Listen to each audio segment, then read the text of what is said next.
ಉಸಿರ ಧ್ಯಾನಿಸುವ ತೀರ ಸಾಮಾನ್ಯ ನಾನು.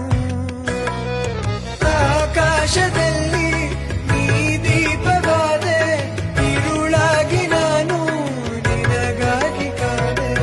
ಈ ಮೌನಕ್ಕೀಗ ಮಾಧುರ್ಯವಾದೆ, ಹೊರತಾಗಿ ನಿನ್ನ ನಾ ಖಾಲಿಯಾದೆ. ಸಿಹಿ ಕಹಿ ಏನಾದರೂ ಪ್ರತಿ ಕ್ಷಣ ಜೊತೆಯ